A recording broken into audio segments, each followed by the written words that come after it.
ऐसे लोग फिर सुखी नहीं हो सकते।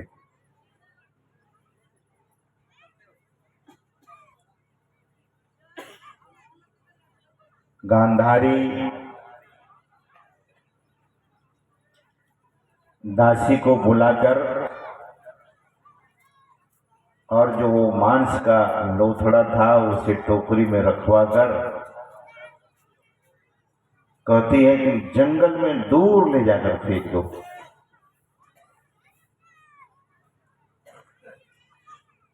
सोची क्या थी कि पहले पुत्र का जन्म मैं दूंगी, लेकिन उनकी जेठानी ने देवरानी ने दे दिया जन्म, माता कुंती ने जन्म दे दिया युधिष्ठिर जी महाराज को पहले ही। सज्जनों, दासी जा रही थी फेंकने के लिए, उधर से महर्षि वेदव्यास जी महाराज आ रहे थे। महर्षि वेदव्यास ने देखा कि ये तो राज दरबार की दासी है। इसकी आवाज बढ़ाइए थोड़ी सी, आप आवाज ठीक कीजिए। राज हस्तिनापुर की दासी है और ये तो गांधारी की दासी है। तो महर्षि वेदव्यास ने पूछा कि दासी टोकरी में लेकर जंगल की ओर कहां जा रही है? तो दासी प्रणाम करते हुए महर्षि वेदव्यास से कहती है कि गांधारी माता ने दिया है, इसमें मांस का लोथड़ा है, उसे फेंकने के लिए। महर्षि वेदव्यास जी महाराज आंख बंद करते हैं, सारी बात जान लेते हैं। ये जो आंख बंद करते हैं लोग, पूज्यपाद महर्षि शाही स्वामी जी महाराज कहा करते थे कि अगर आंख बंद नहीं करेंगे रात्रि काल में तब जीवन कैसा होगा। आंख बंद करके सो जाते हैं तो शरीर पूरा सवेरे तरोताजा हो जाता है। संत महापुरुष कहते हैं कि जागृत अवस्था में जो आंख बंद करके ध्यान करते हैं और जिन पर गुरु की कृपा हो जाती है, तो ऐसे लोगों को जथासु अंजन आंज दृगा साधक सिद्ध सुजान कौतुक देखहि शैल बना भूतल भूरि निधान। वे धरती के नीचे और आसमान के भीतर कहाँ क्या हो रहा है सब जानने लगते हैं।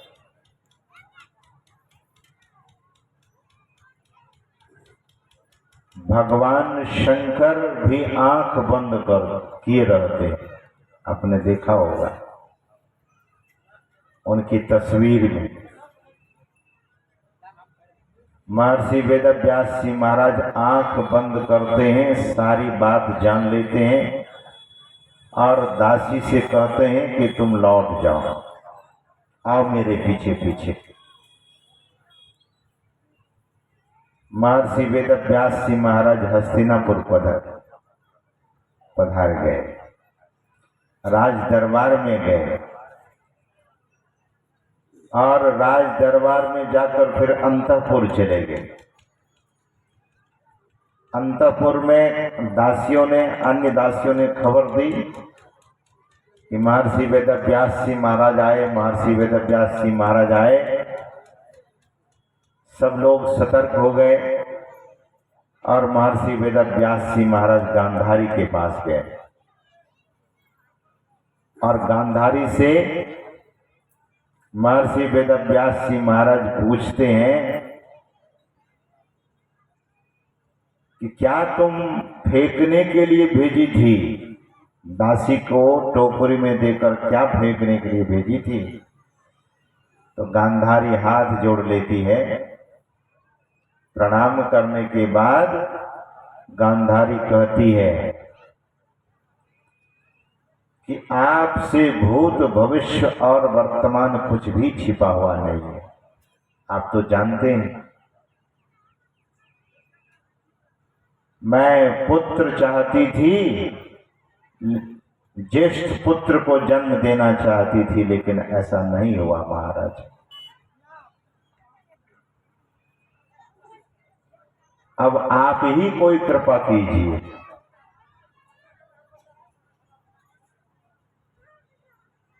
कितना पुत्र चाहती है महाराज, इच्छाओं का अंत है। आप ऐसा कहते हैं तो संत लोग ऐसा बोल रहे हैं, कितना पुत्र चाहिए? मुझे तो 100 पुत्र भी हो जाए तो बड़ी खुशी होगी। महर्षि वेदव्यास ने कहा कि जाओ, तुम्हें 100 पुत्र होगा।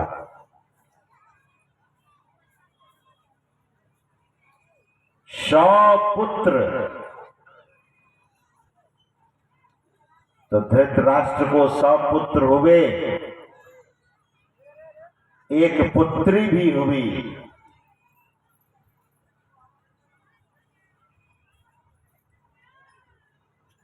लेकिन अंत समय तक पुत्र नहीं रह पाया।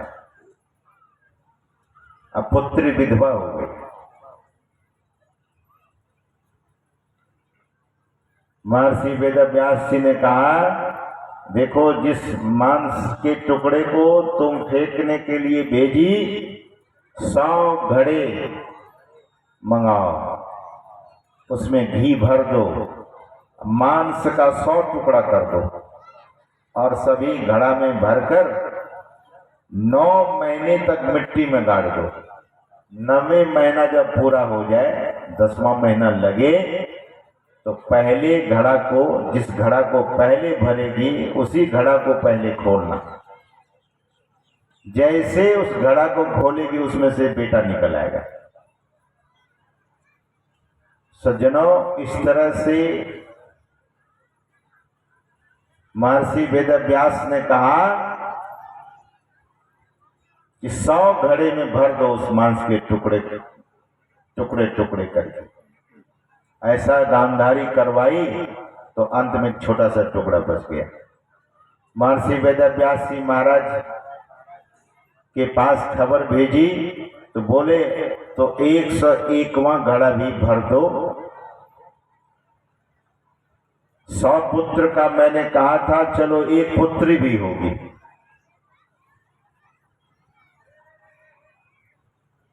सज्जनों, महर्षि वेदव्यास ने कहा था कि जो पहला घड़ा को तुम खोलेगी, उससे जो पुत्र उत्पन्न होगा, उसे ले जाकर जंगल में फेंक देना, और नहीं तो किसी साधु संतों के शरण में छोड़ आना। 9 महीने पूरा होने के बाद 10वें महीने में जब घड़ा खोला गया, जैसे घड़ा खोला गया, उससे बड़ा बलिष्ठ पुत्र उत्पन्न हुआ। उसी का नाम दुर्योधन। दरअसल में उस समय नाम उसका सुयोधन रखा गया था। दुर्योधन तो बाद में नाम पड़ गया उसका, क्योंकि सुयोद्धा था लेकिन दुर्योद्धा हो गया, इसलिए दुर्योधन नाम पड़ गया। तो दुर्योधन का जन्म हुआ, जैसे ही दुर्योधन का जन्म हुआ, भूकंप हो गया, आंधी तूफान उठ गया, सियार बोलने लगा, उल्लू बोलने लगा, बहुत अपशकुन होने लगा। गांधारी अपने छाती से लगा लेती है उस बेटे को, उस बच्चे को। दासी, भले दासी थी लेकिन संस्कारी थी। दासी ने कहा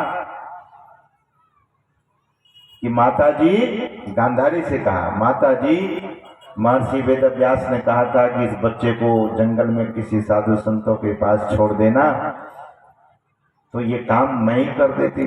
अब दीजिए इनको टोकरी में, मैं पहुंचा देती हूँ किसी महात्माओं के पास। गांधारी ने कहा कि तू पागल हो गई? कोई माँ अपने पेट को, अपने बच्चे को इस तरह से देगी? साधु संतों के पास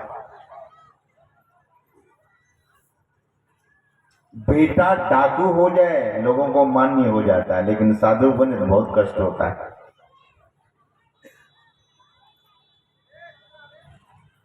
मैं कभी कभी कहता हूं लोगों से, माताओं से और बुजुर्गों से जो पिता बने हुए हैं, इन माताओं से पूछते हैं कि आप अपने बेटा को साधु बनाना चाहते हैं कि डाकू बनाना चाहते हैं? क्या बनाना चाहते हैं, साधु की डाकू? तो बहुत माता कहती है नहीं बाबा साधु ही बन जाए। मैंने कहा कि भेज दीजिए साथ में। नहीं नहीं नहीं, ऐसा मत है, साथ में ले जाएगा। क्यों? बेटा साधु बने तो बढ़िया नहीं है, डाकू बने तो अच्छा है। देखिए 100 पुत्र का वरदान दिया महर्षि वेदव्यास, 99 पुत्र उनके पास दुर्योधन के मोह से ग्रसित हो जाती है गांधारी और धृतराष्ट्र। ध्यान से सुनिएगा। गोस्वामी तुलसीदास जी महाराज कहते हैं कि मोह सकल व्याधिन कर मूला, तेहि ते पुनि उपजहि बहुसूला। मोह सकल व्याधियों का जड़ है।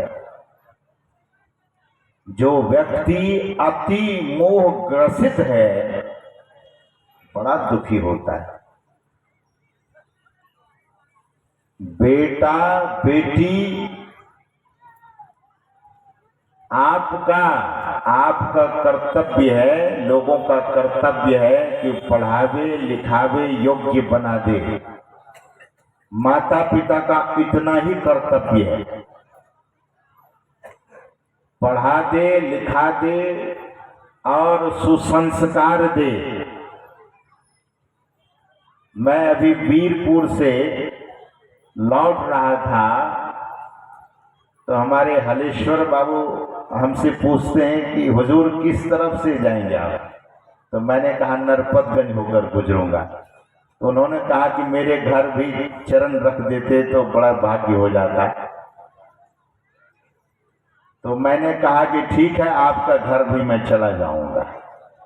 जब इनके घर गया तो इनके पुत्र को देखा, बहुत विनम्रता, जब तक रहे साथ साथ वो बच्चा रहा और हर काम को दौड़ दौड़ करके करता था, हर सेवा को।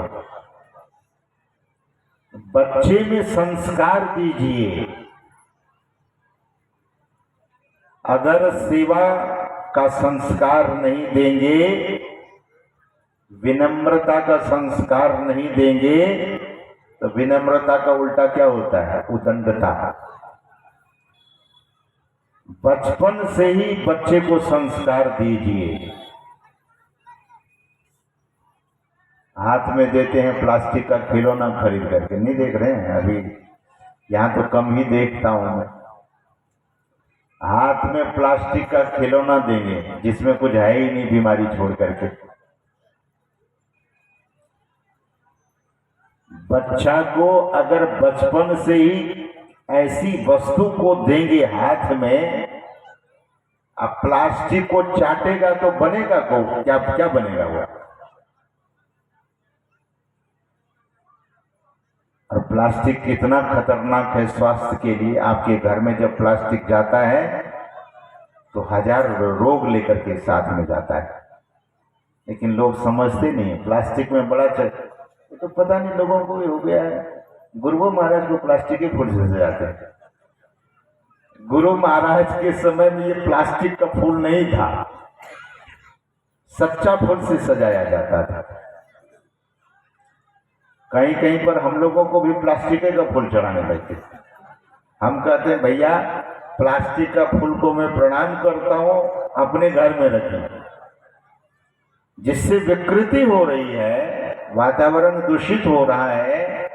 आप पढ़े लिखे लोग हैं, पर्यावरण के विषय में नहीं पढ़ते हैं, आखिर होगा क्या?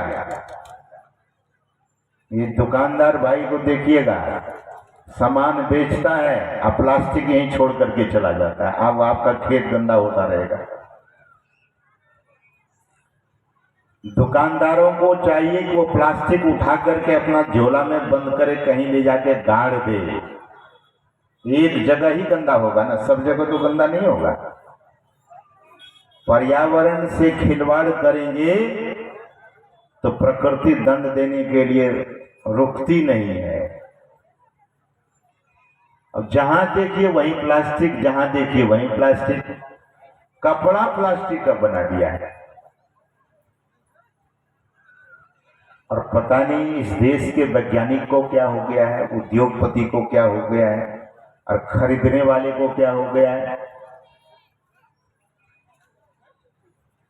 प्लास्टिक के लोग घर में पाइप लगाते हैं। प्लास्टिक दो प्रकार का होता है, यूपीवीसी, सीपीवीसी। बहुत लोग जानते ही नहीं कि यूपीवीसी क्या होता है, सीपीवीसी क्या होता है। अधिकांश लोग यूपीवीसी पाइप लगाता है घर में, जो बहुत खतरनाक है। सीपीवीसी पाइप लगाएंगे तो बहुत बचाव हो जाएगा, और वो मल्टीपल यूज में है तो चल सकता है, लेकिन वन टाइम प्लास्टिक जो है वो बहुत खतरनाक है। तो पर्यावरण के विषय में भी सोचना चाहिए, पर्यावरण को शुद्ध कीजिए। अगर पर्यावरण को शुद्ध नहीं करेंगे तो आने वाला टाइम इतना विकराल होने वाला है। बड़े बड़े साधु महात्मा बोल रहे हैं कि प्लास्टिक बंद कीजिए। सरकार से भी हरिद्वार में हम लोगों ने आंदोलन चलाया कि कम से कम हरिद्वार को तो प्लास्टिक से मुक्त कर दीजिए। सज्जनों, तो बहुत तरह की ऐसी चीज लोग अपने जीवन के साथ खिलवाड़ कर रहे हैं, और जो बच्चे होंगे, जो बच्चे आने वाली पीढ़ी होगी, उस बच्चे का क्या होगा। सत्संग में केवल साधना की बात ही नहीं, सत्संग में कुछ व्यवहारिक बात भी सीखिए। जो डे टू डे लाइफ में हम आप उपयोग करते हैं उसके बारे में आप कॉन्शियस होइए। You must be conscious about day to day life. जो दिन प्रतिदिन का जीवन है उसके बारे में भी सोचिए और ध्यान से सुनिए। ये बोलने के क्रम में आया है तो निवेदन कर देता हूं कि प्लास्टिक को जितना कम उपयोग कीजिए उतना आप सुरक्षित रहेंगे, और इससे बचिए। प्लास्टिक को बाय बाय कर दीजिए। हम लोग, भारत की जनता जग जाएगी तो सरकार को मजबूरन प्लास्टिक बंद करना पड़ेगा, और ये सब होना चाहिए। जागृति लाइए। पढ़े लिखे बच्चे भी इस बात को समझते हैं, लेकिन कहा नहीं जाता है। तो मैं निवेदन कर रहा था कि बच्चे को संस्कार, वह गांधारी इतना मोहग्रस्त हो गई कि संतों की बात को नहीं मानी, महर्षि वेदव्यास की बातों को नहीं मानी। दुर्योधन को रख ली, 99 पुत्र से संतुष्टि नहीं हुई, एक पुत्र, और वो भी बड़ा पुत्र।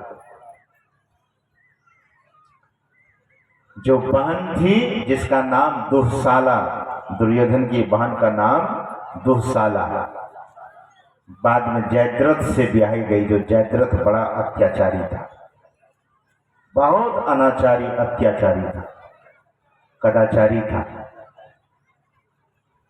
सज्जनों, अगर पहले सब कुछ बिगड़ जाए तो बाद में सुधरना बहुत मुश्किल हो जाता है। लोग कहते हैं बांस जब कच्चा होता है तो जिधर मोड़िएगा उधर मुड़ जाता है, लकड़ी कच्ची होती है तो जिधर मोड़ते हैं उधर मुड़ जाती है। अब वही लकड़ी जब सूख जाती है तो मोड़िएगा तो टूट जाएगी।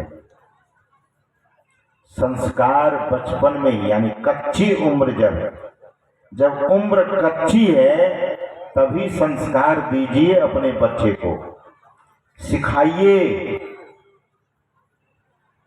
हमारे हरिद्वार में आरती गाई जाती है, विषय विकार मिटाओ, पाप हरो देवा, श्रद्धा भक्ति बढ़ाओ, संतन की सेवा। संतों की सेवा, ये भारत दरअसल में धर्म प्रधान देश है, ऋषि प्रधान देश है, कृषि प्रधान देश है। गुरु महाराज ने भी कहने की कृपा की है, गुरु की भक्ति और साधु की सेवा। साधु की सेवा करने से बच्चे में संस्कार हो जाता है, साधु संतों का आशीर्वाद मिलता है। कयाधु हिरण्यकश्यपु के पुत्र भक्त प्रहलाद को संगति मिल गई देवर्षि नारद जी महाराज का। देवर्षि नारद जी महाराज का सत्संग मिला तो कितना भी उसे डिगाने का प्रयास किया गया, लेकिन प्रहलाद कभी डिगे नहीं। एक ही नाम, राक्षसी विद्या उनको सिखाया जाता था, क्रूर विद्या सिखाया जाता था संडामर्क के द्वारा। आचार्य संडामर्क प्रहलाद को क्रूर विद्या सिखाता था, राक्षसी विद्या सिखाता था, लेकिन प्रहलाद सुनते ही कहते थे कि ये सब असार है, ये क्रूरता मुझे मत सिखाइए, हरि नाम ही सार है। गुरुजी, आचार्य जी, हरि नाम ही सार है। आप भी जब ये देखिए मैं जपता हूं, और बोल करके हरि नाम लेने लगते थे। कैसा संस्कार। सज्जनों, गांधारी अपने पुत्र को संस्कार नहीं दे सकी। अगर दुर्योधन साधु संतों के संग में चला जाता तो सज्जनों महाभारत युद्ध नहीं होता। संतों की बात टाल दी गई, काट दी गई, तो महाभारत युद्ध का मुंह देखना पड़ा धृतराष्ट्र को, गांधारी को। यहां तक कि त्रैलोकपति भगवान श्री कृष्ण आए समझाने के लिए। धृतराष्ट्र को, दुर्योधन को शांति दूत बन करके गए भगवान।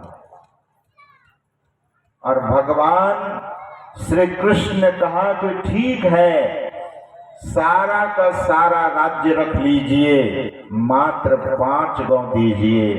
दुर्योधन तैयार नहीं हुआ, और भगवान जब जाने लगे तो भगवान श्री कृष्ण को बंदी बनाकर जेल में बंद करना चाहा।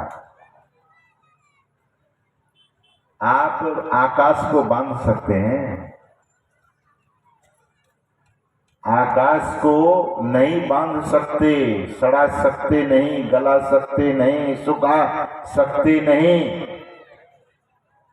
जिसने आकाश को बनाया वो परमात्मा, वो त्रैलोकपति, उनको बांधने की चेष्टा, उसे भगवान श्री कृष्ण को दुर्योधन कैद कर लेना चाहता था।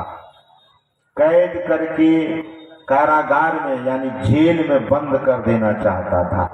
बड़े शांति दूत बन करके आए, इसको अब मजा चखा देते हैं। दुष्ट, कितनी दुष्टता थी दुर्योधन में। भगवान को ही कैद करने के लिए चाहा। भगवान वहां विराट रूप दिखा देते। भगवान के शरीर से इतना प्रकाश, इतना प्रकाश, जैसे दोपहर के सूर्य को आप देखना चाहेंगे गर्मी के दिनों में तो आंख चौंधिया जाती है। अब भगवान तो करोड़ों सूर्य के समान हो गए। वहां इतना प्रकाश हो गया भगवान के शरीर में, किसी की आंख ही नहीं ठहरने लगी। दुर्योधन वगैरह सबकी शक्ति छीन होने लगी। सैनिक लोगों को जो रखा था कि इसे पकड़ लेना, सैनिक लोग बेहोश होकर के अपने आप गिरने लगे। महाभारत में लिखा है, सज्जनों पढ़िएगा। मतलब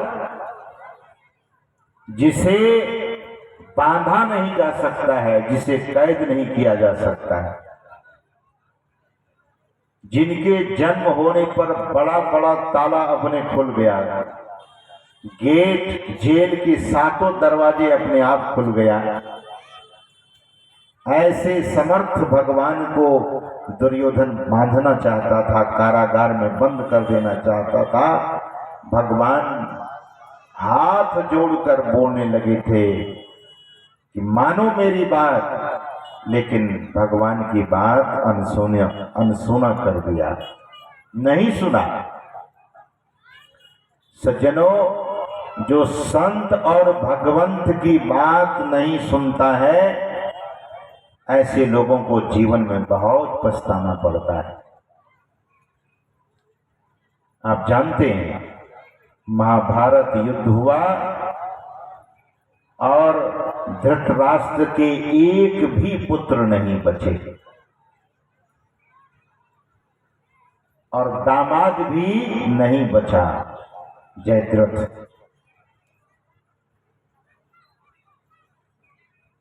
अर्जुन के भीतर कितना समर्पण था। यही समर्पण अगर हम सबों में हो जाए, ग्रंथों का प्रसंग सुनाने का मतलब ही यही है। अर्जुन का बेटा मारा गया अभिमन्यु महाभारत युद्ध में।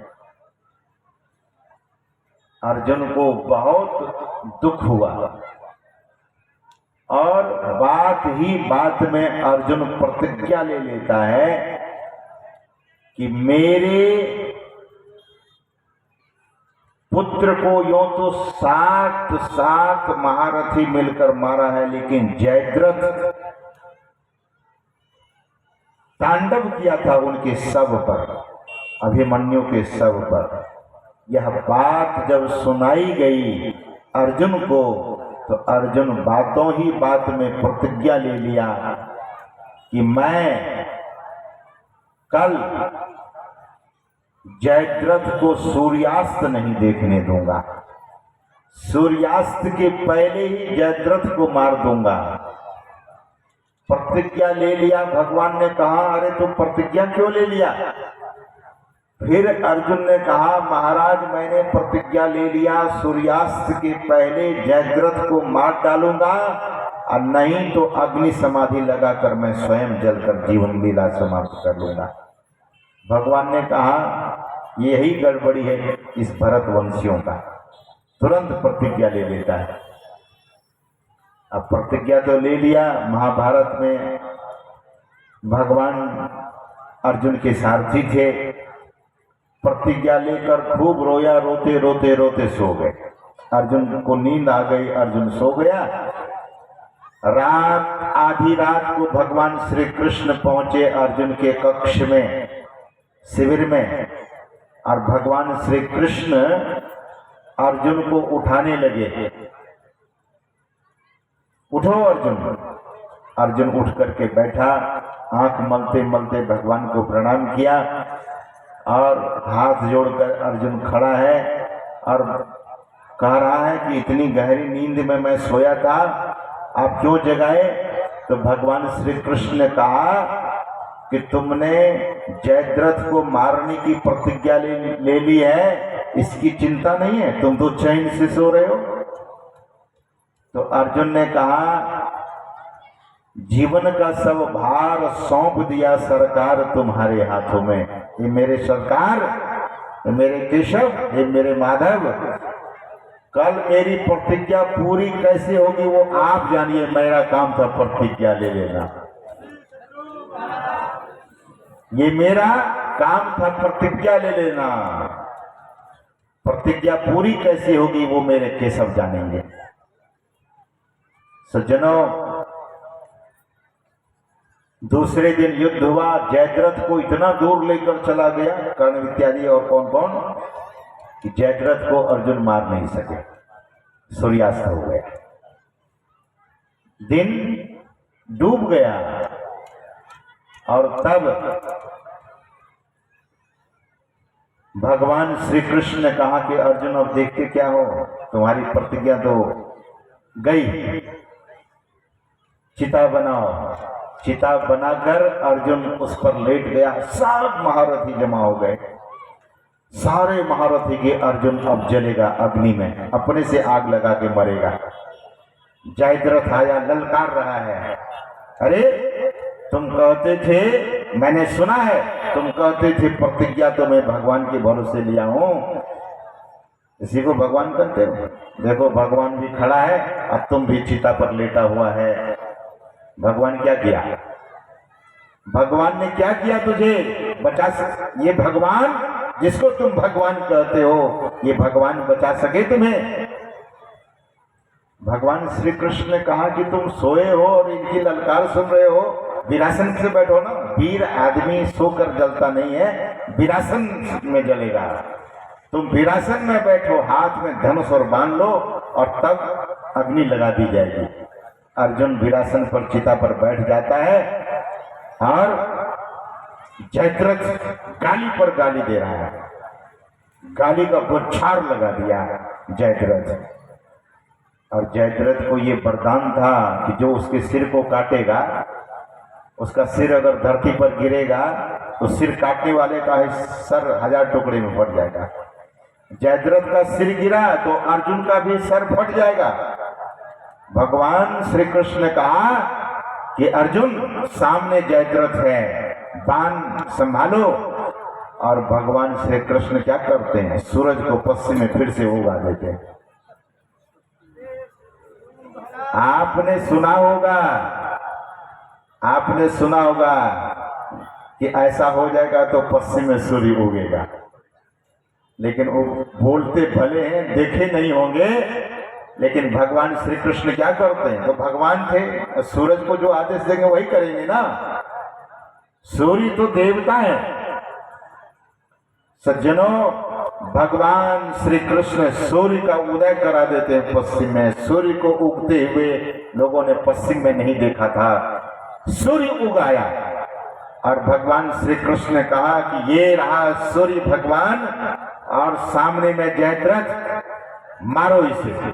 और बाण ऐसा मारो, इनका पिता संध्या तर्पण कर रहे हैं नदी के जल में, और ऐसा बाण मारो कि इनके पिता ने वरदान लिया था कि मेरे पुत्र का सिर जो काटेगा उसका सर 1000 टुकड़े में फट जाएगा। अब जिसके बाण से गिरेगा ऐसा करो कि बाण ऐसा मारो कि इनके पिता के ही हाथ में इसका सिर गिरा दो, और उन्हीं के द्वारा धरती पर गिरेगा तो उसका सिर फट जाएगा। अर्जुन ने ऐसा बाण मारा। जयद्रथ के पिता संध्या तर्पण जला कर रहे थे और सिर जाकर जयद्रथ के पिता के हाथ में गिरा, ऐसे छोड़ा, धरती पर गिरा। और धरती पर गिरा तो जयद्रथ के पिता का सिर 1000 टुकड़े में फट गया। सज्जनों, महापुरुष कुछ भी कर सकते हैं। मैं निवेदन कर रहा था कि समर्पण कैसा होना चाहिए। पांडव 5 और कौरव 100। सज्जनों, पांडव 5 और कौरव लोग 100। धृतराष्ट्र के 100 पुत्र मारे चले गए। संतों की बात नहीं माना, भगवंत की बात और संत की बात का उल्लंघन किया। परिणाम सामने आया। धृतराष्ट्र रोने लगा और कहा मेरा 100 पुत्र मारे गए और पांडु के 5 पुत्र है ही, एक भी नहीं मरे।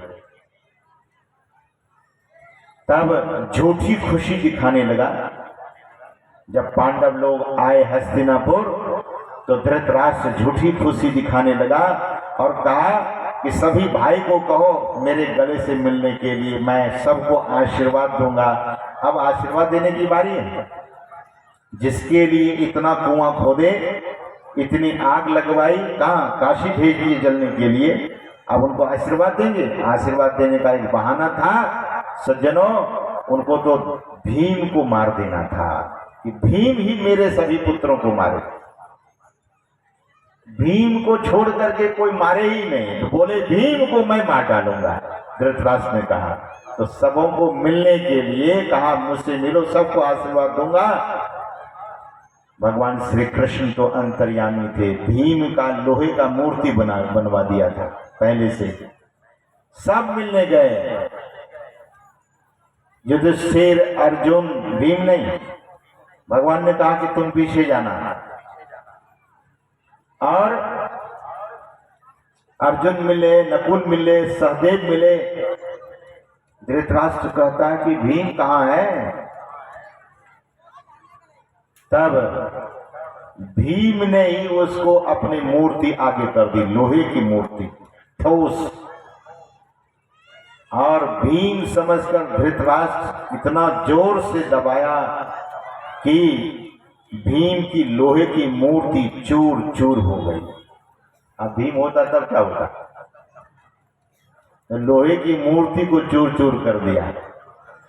ईर्ष्या की आग बहुत खतरनाक होती है, द्वेष की आग बहुत खतरनाक होती है सज्जनों।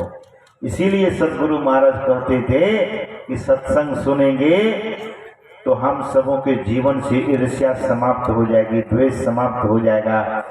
जो आध्यात्मिक संपत्ति है उसके धनी हो जाएंगे। ये तो विकृति है, ये संपत्ति नहीं है। राग, द्वेष, ये जो अवगुण है सब विकृतियां हैं, जीवन को विकृत करता है, नरक में ले जाता है। भगवान कहते हैं मनुष्य का देह मिला है, मनुष्य बनकर के जीवन को जिए।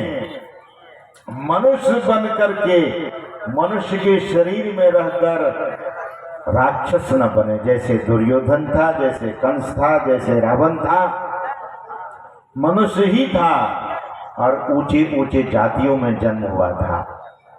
लेकिन करतूत ऐसी काली थी इन लोगों की कि आज भी इसकी बदनामी ही है। उनके करतूत को सुनकर आज भी लोग है करने लगते हैं सज्जनों।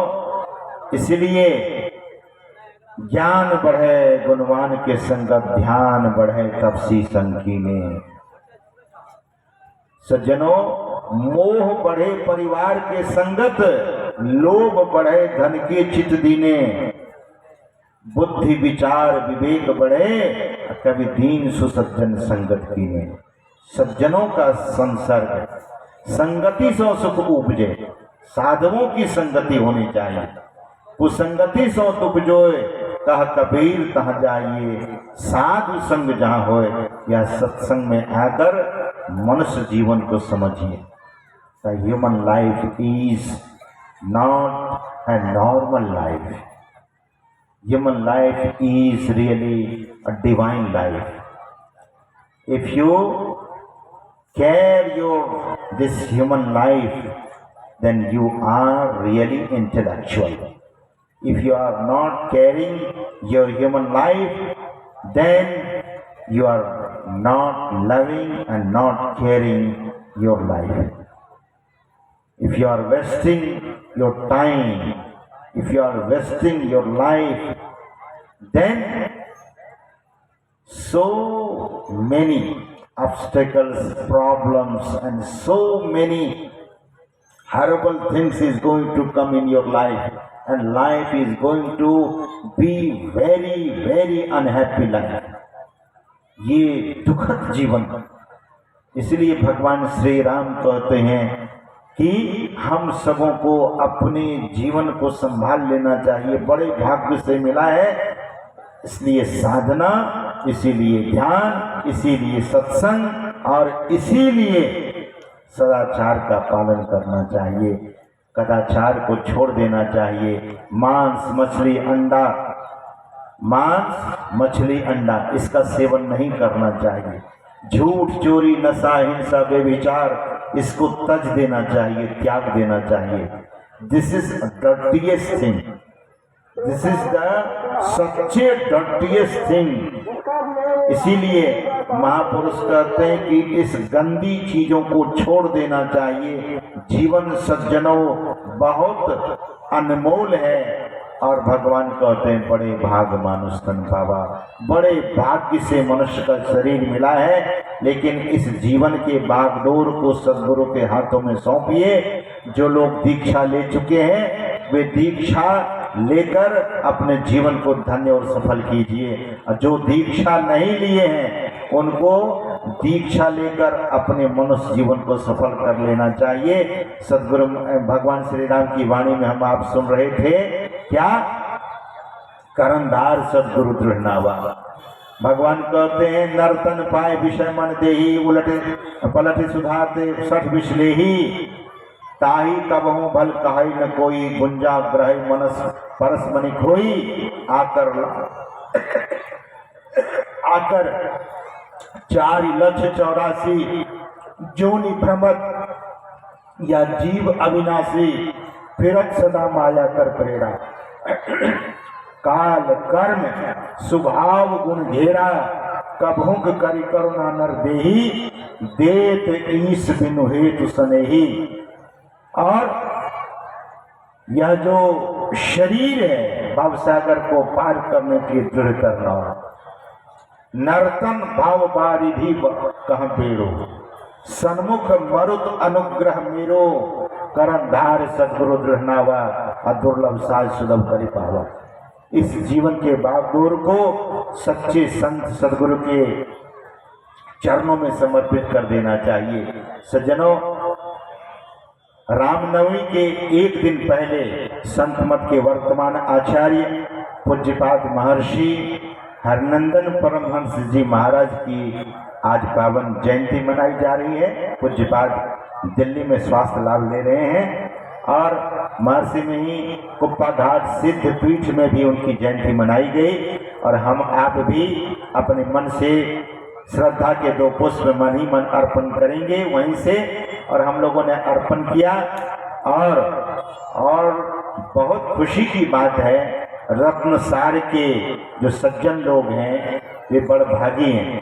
इस कार्यक्रम को लेने के लिए हमारे श्रद्धे चुनचुन जी और हमारे श्रद्धे महानंद बाबा मेरे पास अचानक गए और बोलने लगे कार्यक्रम। मैं समझता हूँ कि 3 बार तो इसका डेट आगे बढ़ाया गया है और ये निर्धारित आप लोगों को पुण्य, विशेष पुण्य कमाना था, पुण्य का अर्जन करना था।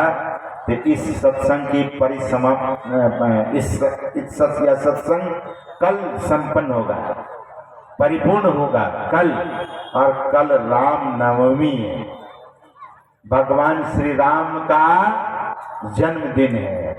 भगवान श्री राम नवमी तिथि मधुमास पुनीता, नवमी तिथि मधुमास पुनीता यानी मधुमास यानी बसंत ऋतु में भगवान श्री राम का जन्म हुआ था। तो कल विशेष भगवान श्री राम के संबंध में भी हम सुनाने का प्रयास करेंगे।